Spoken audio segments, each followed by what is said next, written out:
caminhar um pouco para trás, antes do Bakhtin, só para deixar algumas coisas de onde está vindo esse debate, né? A ideia de que, por um longo período do pensamento em torno, dentro de um escopo filosófico e em torno das questões de linguagem, de representação, enfim, e da própria lógica do pensamento, né, houve um consenso. A gente pode, grosso modo, fazendo um resumo bem precário, né, desse processo cronológico, a gente pode dizer que, grosso modo, até o século XIX, enfim, até as bordas do século XX, havia um consenso, né, entre os fenômenos e as palavras, né, para usar um título do livro do Foucault, né, entre as palavras e as coisas, né.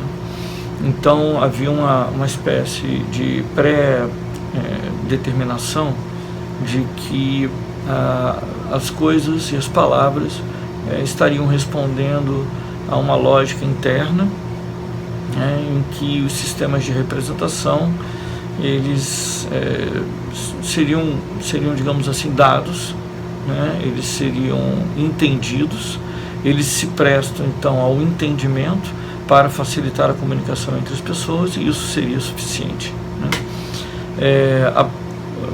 A partir de uma certa crítica que começa na filosofia, mas depois que vai para outras áreas, a própria sociologia, a antropologia, e claro, porque não uma própria discussão da lógica que apela à matemática também, essa relação direta, né, ela começou a sofrer, digamos assim, um efeito de desconstrução, um efeito de problematização, né. Então, o Bakhtin, ele é um autor que eu escolho para a gente entrar nesse jogo. Ele não inaugura esse jogo. Se você pensar, por exemplo, na dobradinha Kant-Hegel no século XVIII para o século XIX, você já vai ter aí um debate, né, dentro do que se convencionou chamar de idealismo alemão, mas o que interessa é que ao longo do século XIX essa crítica foi ganhando força dentro da universidade, dentro do pensamento acadêmico, né, até chegar no niilismo de Nietzsche, onde uma série de preceitos platônicos, na verdade, vão ser colocados em xeque, né. E o Bakhtin é um autor do início do século XX, é um cara que leva isso para dentro de uma discussão da linguagem, né, e para dentro de uma discussão das palavras, digamos assim. Vamos lá. Então, o primeiro slide, ele diz: a linha epistemológica e metodológica para essa disciplina vem sendo desenvolvida nos últimos anos, centrada na investigação das visões fundadas de modos diversos, né, no domínio da linguagem, sem ater-se ao campo das vertentes autodenominadas de análise de discurso. Isso é importante, né? A gente não, tirando aquele texto lá do Orlandi que eu passei para vocês e que a gente não vai ler esse texto junto, a meu ver, ele é um texto muito simples, né? Ele diz ao que veio, ele mostra ali quais são as correntes e quais são as críticas, e ele meio dá uma embasada para vocês, a gente vai dele para frente, tá? Sem ater-se ao campo das vertentes denominadas de análise de discurso, não obstante, toma as relações interdiscursivas como fundamento à própria constituição do vínculo social. Aqui uma primeira questão, né, o que é isso, né, tomar as relações interdiscursivas como fundamento à constituição do vínculo social. Bom, o Bakhtin, um conceito-chave do Bakhtin é o conceito de dialogismo, né? Então ele vai propor, por exemplo, que todo discurso ele sempre se dirige a alguém, a um terceiro, né? Então você imagina que, por exemplo, você toda vez que elabora, né, um conteúdo para ser transmitido, um pensamento, uma fala, né, enfim, um discurso imagético, um gesto, absolutamente tudo que você propõe em termos de mensagem, digamos assim, para usar um termo bem da comunicação, bem dentro daquela ideia bem básica, né, de emissor, mensagem, receptor, né, toda vez que essa mensagem é elaborada, ela sempre é dirigida a alguém. Quer dizer, quem fala alguma coisa, né, quem emite alguma coisa, sempre emite para alguém. Mesmo que esse alguém seja você mesmo idealizado, você no passado, você no futuro, um você ideal, ainda assim você está se referindo a um terceiro, digamos assim. Essa ideia, então, de falar a um terceiro, ela já joga, né, a gente está falando aqui de vínculo social, tá? Ela já traz uma questão, essa é extremamente bakhtiniana, né, que é o conceito de dialogismo, né? Que não confundam jamais com a ideia de diálogo. Diálogo é um conceito, enfim, que o senso comum já consegue entender o que vem a ser um diálogo. O dialogismo, né, é algo que é um pouco mais complexo, mas é extremamente importante para as nossas pesquisas no nível de pós-graduação, porque ele já traz um problema que muitas vezes a gente passa por cima dele. Qual o problema que ele traz? O problema de autoria, né, e o problema, a autoria do discurso, né, e o problema de quem é esse eu discursivo, né, quem é esse que emite o discurso. Por isso que a gente, depois disso aqui, a gente vai para o Heidegger para discutir esse eu, esse ser, né, enfim. Quando você está falando, então, em dialogismo, tá, a definição assim, mais imediata que o Bakhtin está propondo é que todo discurso emitido por um emissor, tá, ele já chegaria, né, ou já seria produzido, né, contaminado, né, pela presença, tá, idealizada desse receptor. Tá? Vamos lá. Toda vez que eu falo alguma coisa, tá, eu falo para alguém, né, isso já ficou claro, né? Ao falar para alguém, eu idealizo esse alguém, né? Eu tenho, por exemplo, uma ideia, né, da formação de vocês. Então, quando eu estou falando para uma turma de mestrado e doutorado, eu não utilizo os mesmos termos ou não falo da mesma forma que eu falo para uma turma de graduação, e menos ainda se eu tivesse, por exemplo, numa atividade que envolvesse alunos de ensino médio, né, ou pessoas de fora da academia, digamos assim, né? Então, eu estou idealizando esse receptor. Ao idealizar esse receptor, né, eu começo a, digamos assim, elencar, a trazer para o meu discurso, né, termos, modos de dizer, vocabulário, né, e ideias que eu imagino que compõem o modo de receber o meu discurso, né, o modo como esse receptor recebe o meu discurso. Pensar o seguinte, que absolutamente tudo que é, digamos assim, elaborado, né, seja como uma questão de arte, uma questão, um produto da arte, um produto da ciência, né, as questões da lógica, né, dentro das disciplinas exatas, né, as questões de comunicação profissional, por exemplo, dentro do ambiente das empresas de comunicação, do jornalismo, etc. Absolutamente toda forma de comunicação, tá, ela está subjugada à linguagem, né? A gente, a princípio, né, a gente não consegue elaborar nenhum tipo de pensamento, nenhum tipo de discussão que não seja permeado, né, por essa, digamos assim, para usar um termo bárbaro, né, por essa camisa de força, né, aquela última, digamos assim, fronteira, né, que não nos permite ter o sentido de liberdade plena,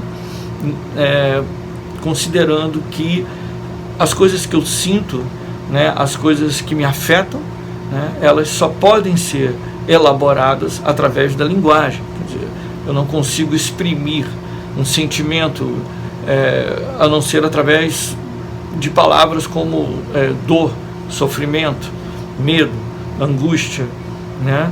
Ou prazer, amor, enfim, como sentir de outra forma, né? Então, quando você joga isso para o âmbito das relações de cultura, das relações de identidade, das relações políticas, das relações, por exemplo, de direito, né, de cidadania, como elaborar esse tipo de questão, né, para além da linguagem, e por que isso é um problema também, né? Bom, primeiro, há toda uma discussão, né, sobre linguagem para além do código ou para além dessa ideia de uma língua, digamos assim, né? Mas isso a gente guarda para um pouco mais adiante. O que nos interessa agora é entender que essa discussão a partir de Bakhtin, né, da linguagem a partir de Bakhtin, ela não se encerra dentro de uma ideia de linguística, por exemplo, ou dentro de um campo fechado, né, de um campo disciplinar relativo a uma faculdade de letras, por exemplo, ou dentro do campo da linguística, digamos assim. Quer dizer, a linguagem em Bakhtin, ela é uma questão da sociologia, ela é uma questão da política, ela é uma questão do conhecimento, da produção de conhecimento, no sentido de que essa ferramenta comum, né, que possibilita elaborar todo tipo de mensagem, digamos assim, todo tipo de relação, já podemos usar esse termo agora, dialógica, né, entre aquele que emite a mensagem e aquele que recebe a mensagem. Aquilo que eu estou falando, né, a princípio, né, já não pertence somente a mim, né, na condição de emissor, porque já está contaminado, né, por aquilo que eu estou adiantando, né, como o modo como o receptor recebe o meu discurso. Então esse receptor já está contaminando a minha fala, né, como uma espécie de efeito de futuro dentro da presentificação da produção do meu discurso, né? Esse locutor, esse receptor já está presente aqui agora, no caso vocês, né, já estão presentes na minha fala, principalmente a ideia de que para Bakhtin, né, a língua não é suficiente, né, que essa discussão de um código, né, e o entendimento desse código seriam suficientes para produzir uma comunicação 100% inteligível, né? Então, marcadas diferenças entre receptor, né, entre emissor e receptor, né, a mensagem está automaticamente contaminada, né, está, digamos assim, poluída por essa dupla participação dentro dela, né? Trocando em miúdos, o que isso nos interessaria? Para que isso serve, né? Bom, todo mundo aqui tem seus objetos de pesquisa, todo mundo aqui tem suas questões, seus problemas, né? E aí uma primeira questão, né, que a gente pode levantar como uma questão de fundo, ou uma questão, digamos assim, de uma problemática em comum quando você está operando uma pesquisa no nível de mestrado e doutorado, é a sua relação com o seu objeto. Para muitos de vocês, dentro do campo empírico, né, da pesquisa de campo de vocês, né, vocês vão lidar com pessoas, né, vocês vão levantar problemas, né, que incomodam a vocês na condição de pesquisador para essas pessoas, né. É óbvio que quando vocês forem levantar esses problemas, alguns deles não foram pensados por essas pessoas, ou não são entendidos como problemas para essas pessoas, né? essa relação entre receptor, né, as pessoas, e emissor, você pesquisador que faz a pergunta, né, essa relação ela já vai produzir um discurso, né, e esse discurso vamos entendê-lo aqui como as dissertações e as teses que serão produzidas, né, um discurso contaminado pela presença desse receptor. Então, o que Bakhtin está nos trazendo aqui como um primeiro ponto em torno desse aspecto da compreensão, que já pressupõe uma espécie de gap, né? Uma espécie de uma diferença entre aquilo que eu falo e aquilo que é entendido do que eu falo, né? Quando você carrega isso para dentro da tua tese, para dentro da tua dissertação, você tem que trazer isso problematizado, politizado, né? De certa forma sensível a uma certa ética, a ética do outro, né? Porque senão tu vai transformar o outro numa bactéria de laboratório, né? Você vai transformar o outro num ser passivo, em alguém que você vai lá ajudar, né? Em alguém que você vai lá dar voz, em alguém que você vai lá melhorar a vida daquela pessoa. É isso mesmo. Estamos nós nessa posição, né? Então essa problematização, repare bem, né? Uma problematização que começa dentro de uma discussão da linguagem, ela rapidamente caminha para um debate em torno de relações de poder, né? Eu, na condição do acadêmico, do pesquisador, da pessoa, digamos assim, via de regra, pertencente a uma classe social superior, a das pessoas com quem eu vou operar, né?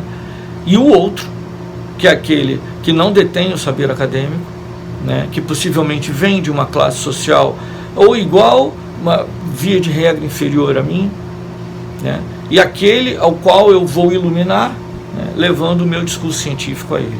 Gente, nada mais antiético, nada mais equivocado do que esse tipo de pensamento, né? Seja qualquer campo da ciência, né? Seja das exatas, seja da saúde, seja das humanas, esse tipo de pensamento, ele é bárbaro, né? Bárbaro no sentido de que bárbaros sempre são os outros, né? Então, se eu atuo como outro do meu outro, ou totalmente outro do meu outro, né? Vamos pegar um exemplo, digamos que o meu outro sejam certas populações urbanas que vivem de forma não ideal, né? Nas franjas da cidade, que vivem em favelas, em comunidades e coisa e tal, e eu, na condição de um representante de um meio de comunicação de massa, eu vou lá, né, para dar a voz a essas pessoas. Isso é muito complicado. A linguagem, ela não é só uma espécie de coisa que ocupa um meio, e fora desse meio está o emissor de um lado, né, o meio no centro e o receptor do outro. Não. Né, para o pensamento bakhtiniano, e é o início do nosso debate dentro dessa disciplina, quer dizer, nós estaríamos contaminados, nós estaríamos nesse campo reflexivo.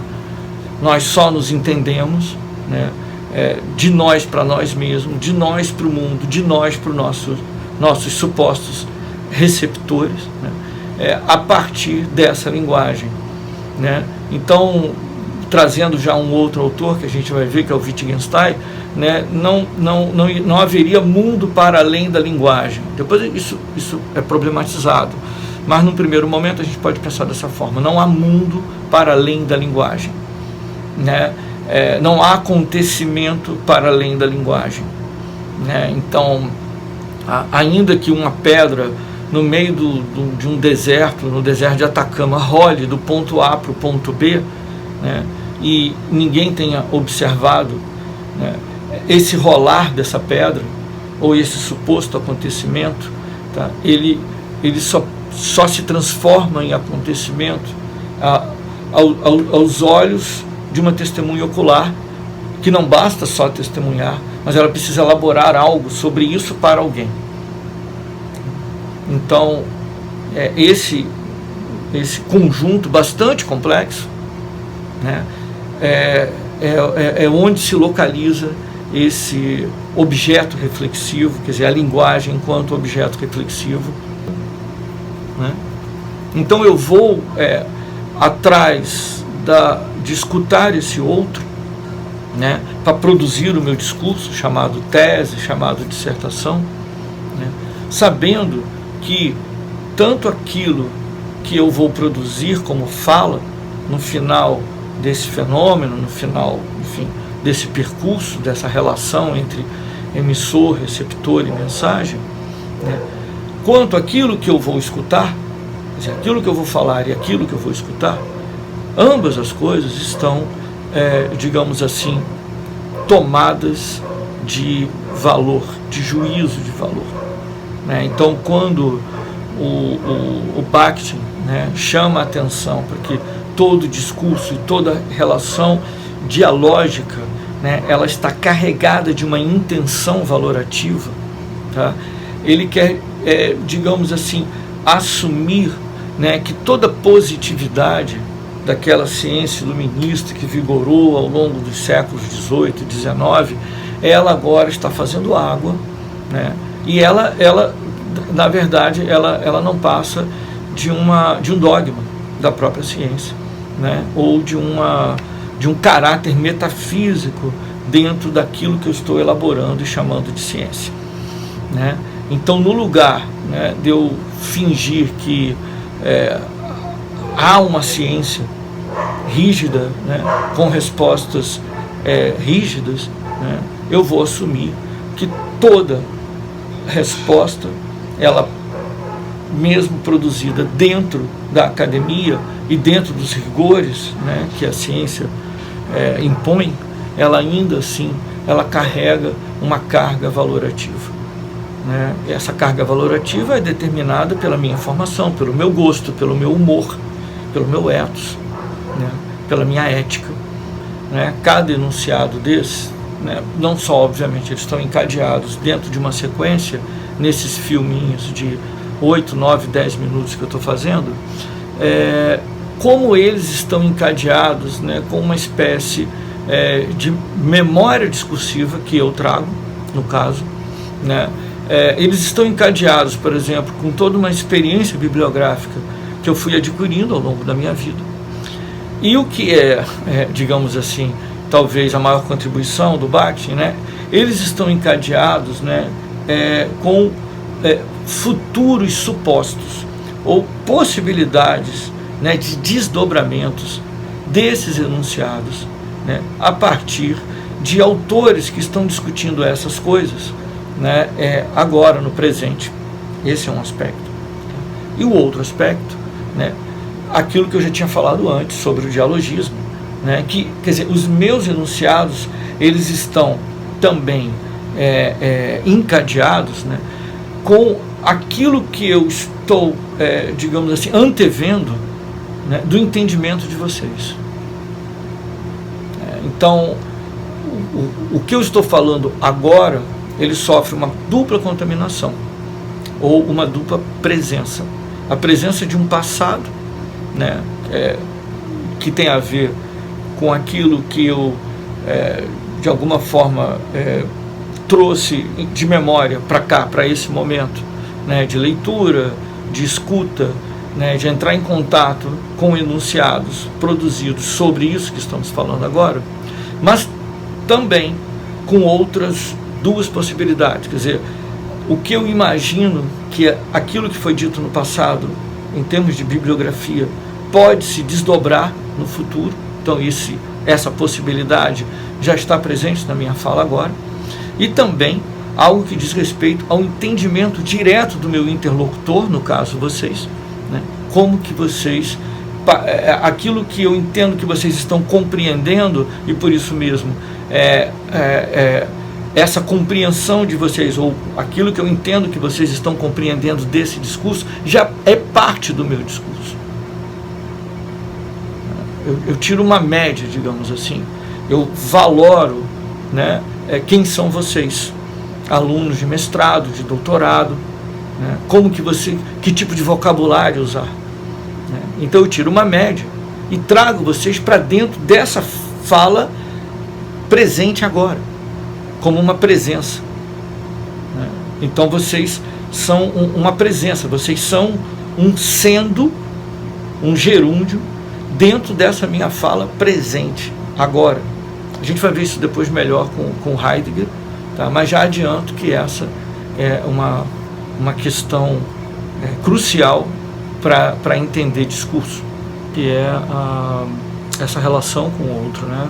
Como é que se constrói essa relação com o outro, como é que se marcam, né, esses lugares de fala, né, sempre tomando cuidado para não entrar naquela coisa de eu vou dar voz a essa pessoa que não tem voz, enfim, não tem voz para quem, né? É uma boa pergunta para se fazer. Não tem voz em que contexto?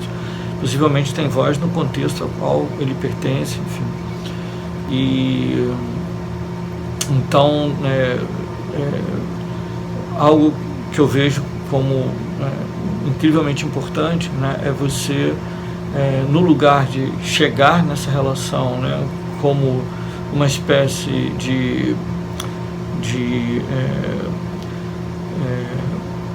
uma pessoa que está chegando no lugar do outro, simplesmente dessa forma, né, mas você tem que se imaginar como uma pessoa que está acolhendo o outro também, dentro da sua própria lógica, né, e está se permitindo ser acolhido por essa pessoa dentro da lógica dela, né.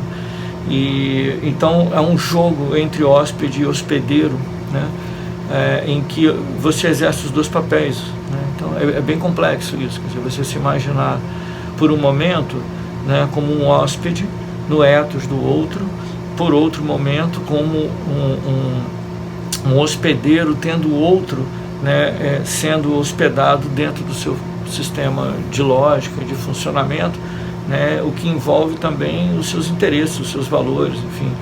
Sempre lembrando que quem está interessado no outro é você e não o outro, né? O outro já vinha funcionando, é você que está dizendo que o que você está fazendo é importante para ele, né? Então é legal a gente nunca perder essa dimensão dessa relação, porque muitas vezes parece assim que você está indo lá levar o que o outro não tem, né? Isso às vezes é meio complicado, né, como uma postura da academia e da ciência, né? Bom, no slide da página 14, né, tem uma questão ali, uma classificação que ele faz entre objetos apontados, né, aquilo que se aponta no mundo, né, significante, significado e sentido, né.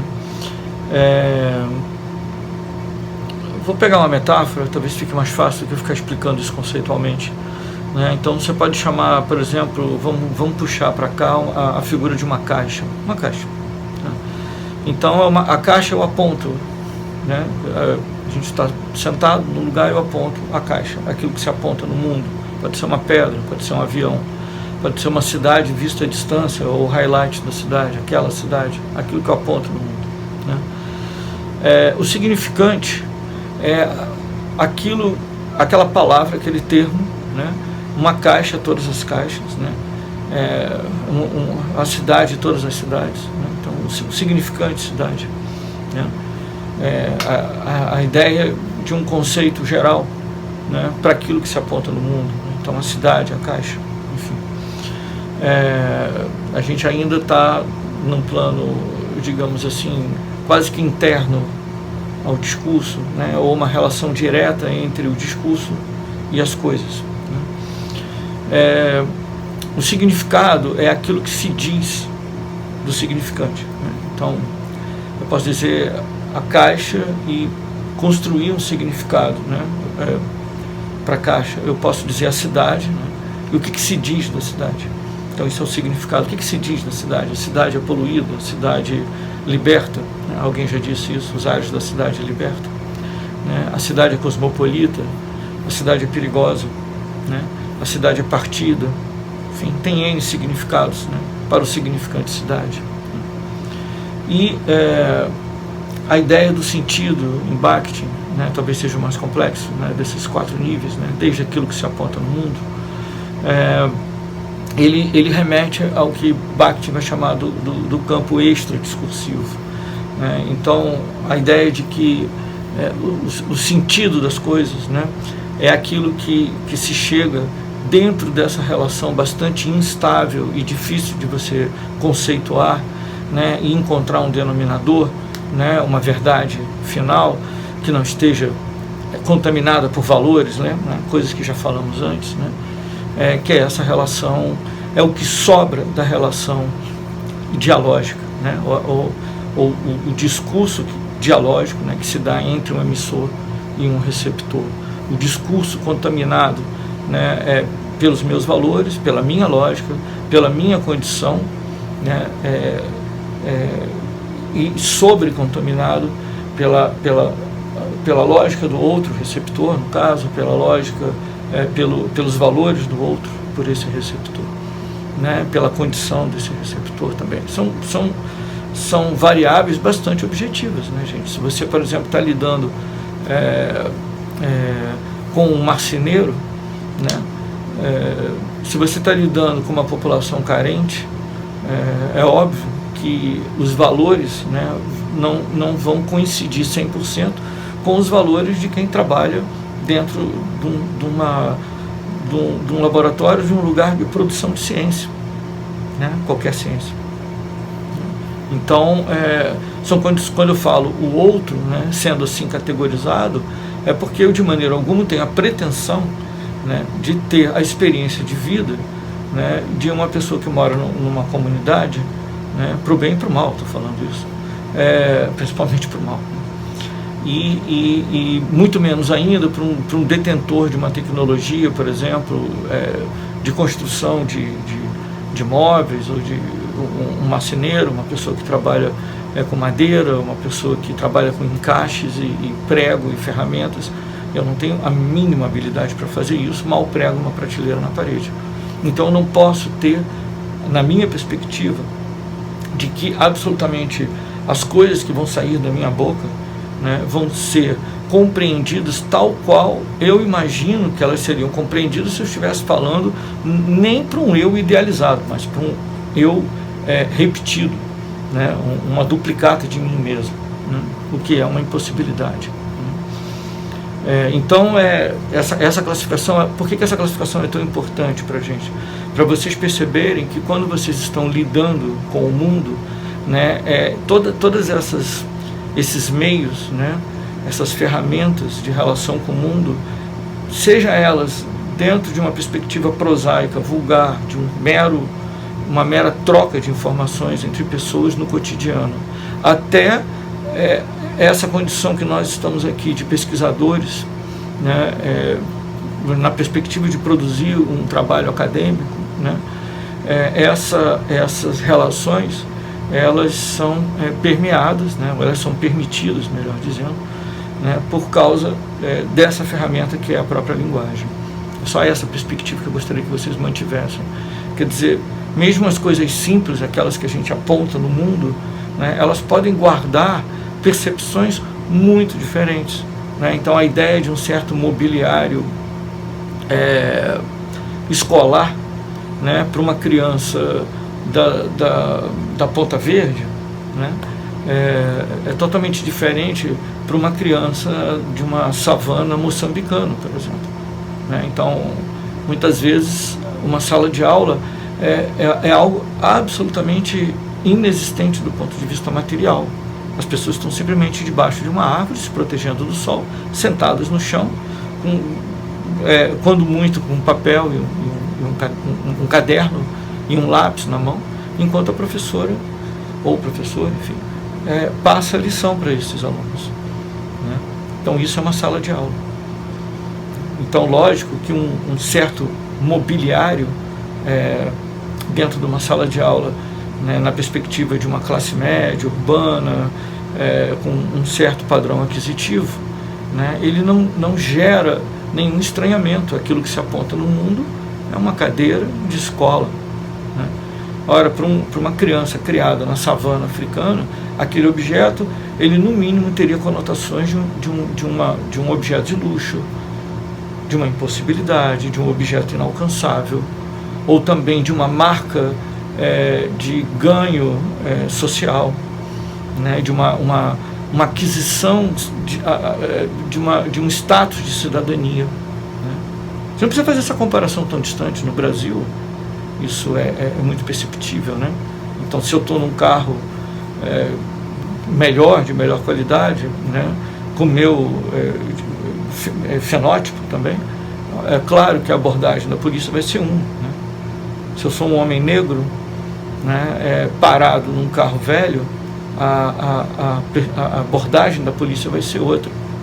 É o que se espera, pelo menos do senso comum, né? Como que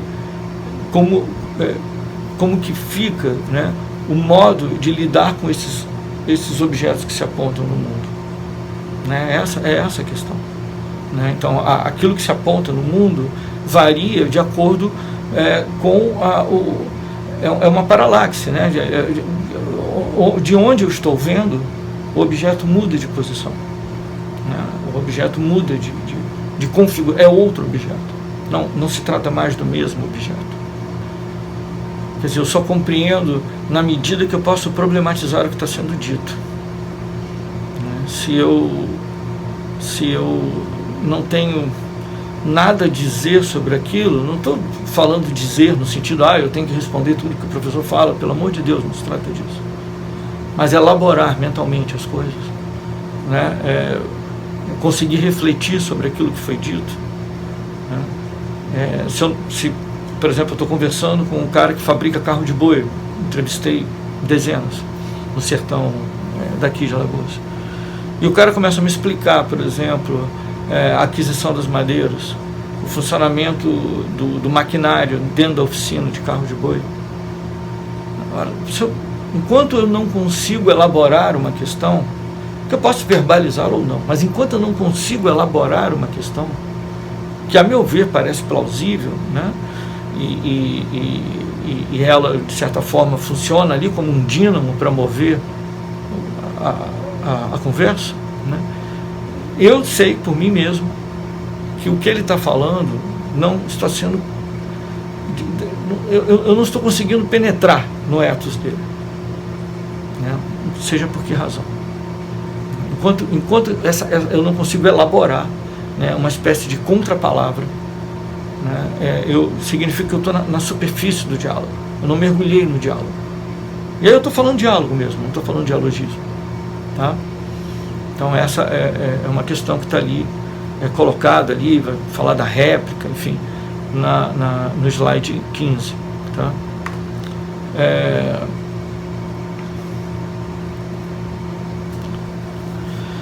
A coisa, seguindo, né, indo para o slide 16, uma coisa que chama bastante atenção, né, é que depois que ele monta, o Bakhtin propõe aqueles 4 estágios, né, a coisa que se aponta no mundo, né, o significante, o significado e o sentido, né, ele vai propor ainda um 5º estágio, né, dessa relação, né, da complexidade dessa relação discursiva, né, que ocorre entre linguagem, sociedade e poder, vamos colocar dessa forma, né? Então, ele vai propor que a comunicação discursiva se dá para além da significação do significante e de seu significado, né? E ele vai propor um sentido contingencial. O que ele quer dizer com sentido contingencial? Que as verdades que a gente atinge, né, a condição de inteligibilidade de um determinado discurso que foi conquistada, né, conquistamos aquela condição, tá, ela só se dá em termos contingenciais. Ela, quer dizer, ela vale para aquela circunstância, ela vale para aquela configuração, para aquele ethos. O que eu estou chamando de circunstância, configuração, ethos? Gente, para ser bem simples, ela vale para a tua tese, ela vale para a tua dissertação, ela vale para aquilo que você tomou como a delimitação do teu campo de pesquisa, ela vale para aquelas condições, tá? O que Bakhtin está se prevenindo aqui é de que você não confunda o que ele está chamando de sentido com regra geral. né? Regra geral é um modo de pensamento, né, que ficou muito datado, né, dentro do positivismo do século XIX. Eu falo aí de fundo aperceptivo, né, quer dizer, o Bakhtin está falando de fundo aperceptivo, que funciona como um campo reflexivo, acho que eu já falei disso antes, né, só amarrar mais, que é essa ideia de pensar a linguagem, né, o discurso, como uma espécie de depositário ativo, né, que recebe, né, e contamina tudo que ali é depositado, né? Então, se a gente pegar a analogia, por exemplo, com cidade, coisa que se aponta no mundo, né, a cidade, né, então você deposita a cidade dentro desse campo reflexivo, fazendo uma metáfora aqui, né, dentro desse campo reflexivo, você pode imaginar as inúmeras possibilidades de se perceber, de se viver, de se sentir, de se relacionar com a cidade, né? Em vários níveis, né? Desde o sentido mais material, planificado, aquele que está dentro, que cabe todinho, né? Dentro de um plano, por exemplo, de um AutoCAD, né? Em que ali se distribuem as ruas, as vias, né? Até as coisas mais indizíveis sobre a cidade, que passam por modos de sentir a cidade, né, afetações, né, um enclausuramento, a solidão dentro da multidão, né, como é que se fala desse sentimento, né? Você não está só, propriamente, né? Você está só no meio de 1 milhão de pessoas. Isso é uma condição, por exemplo, muito comum no bairro de Copacabana. Então, a ideia de que esse campo reflexivo ele opera como uma ferramenta, né, e como até agora vamos aceitar desse jeito, essa disciplina vai caminhar por outras possibilidades, mas até agora a gente pode pensar como uma pré-condição para que se perceba as coisas e a comunicação, a própria comunicação dentro da sociedade, né, com suas devidas relações de poder. Nos slides 19, 20, 21 e 22, né, que são as categorias de linguagem, língua e voz. Tá? A primeira, linguagem, né, que está no slide 19, ele vai falar de linguagem como algo que se encontra na perspectiva das relações sociais. Então, a linguagem, quer dizer, o modo de você funcionar, né, através da linguagem é algo que diz das relações sociais, quer dizer, você pode ter diferentes linguagens operando dentro de uma sociedade, né, estabelecendo relações dialógicas, mas elas são fruto de relações sociais. Tá? Então, eu posso dizer, por exemplo, que eu posso ter uma postura, né, na minha linguagem, uma postura revolucionária, por exemplo, né? E eu tenho um dialogismo com uma pessoa conservadora, por exemplo, né? Ou eu posso ter uma postura autoritária, né, na minha linguagem, e posso me relacionar com uma pessoa que tenha uma postura democrática na sua linguagem, né? De qualquer maneira, a linguagem ela apela a essas relações sociais, né? E por isso mesmo é o elemento dentro dessa classificação, dessa última classificação bakhtiniana, que mais diz respeito a jogos de poder, por exemplo, né? E a que determina as relações de dominação também. A gente usa muito essa classificação do Bakhtin para operar dentro de um quadro, e aí quando eu falo um quadro mesmo, um quadro de Excel, em que você coloca o sujeito discursivo e ali você amarra certas características dele. Então, você pode, por exemplo, se você estiver entrevistando, vou seguir com aquele mesmo exemplo para não me embaralhar muito. Você tá entrevistando um fabricante de carro de boi, né? E você pode botar a linguagem dele, características da linguagem dele como patriarcal, né? Como conservadora, né? Até mesmo de direita, você pode falar assim, não tem problema nenhum. É uma classificação, né? E é resultado, né, da tua avaliação depois de entrevistar esse cara, né? Então a linguagem, ela tem a ver com essas relações sociais, ela tem a ver com as relações de poder dentro da sociedade, tá?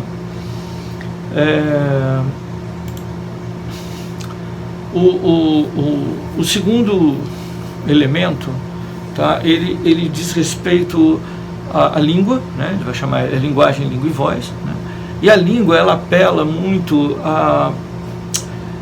ao modelo da linguagem, quer dizer, ao modo de eu me expressar. Então eu posso dizer, por exemplo, que a minha língua é acadêmica, meu modo de expressar é acadêmico, né? Mesmo quando eu estou lidando em situações muito prosaicas, eu acabo utilizando termos no meu cotidiano, né, que são de ordem acadêmica, né? Então, ao contrário, eu tenho que me policiar quando eu estou na companhia de pessoas de fora da academia, né?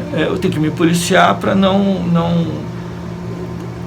Porque na busca da precisão daquilo que você quer falar, né, você pode, sem querer, soar pejorativo para algumas pessoas, né? Você pode soar arrogante, você pode soar uma pessoa que está desdenhando do outro, por exemplo, né? E às vezes não é nada disso, às vezes é só porque eu estou procurando a palavra precisa, e para mim a palavra que melhor exprime isso que eu estou querendo dizer acaba sendo da língua acadêmica, né? Mas outras línguas existem, a língua jornalística, por exemplo, que muita gente pode, de uma outra forma, né, aí soando de forma pejorativa, atacando, né, a pessoa, né, e não o outro, né, dizer que isso é um jargão, você só fala por jargão. O que é o jargão? Né? É uma boa discussão isso, né?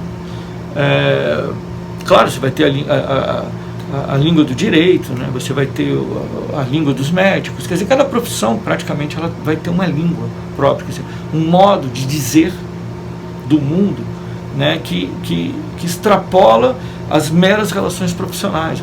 Aquilo você tá, aquilo se confunde com você, com o seu modo de estar no mundo, tá? Mas se a linguagem ela é uma relação social, tá? A língua é uma relação que parte do indivíduo para a sociedade, né? Tem uma pequena diferença, mas ainda assim ela localiza o indivíduo dentro de um grupo, digamos assim, tá?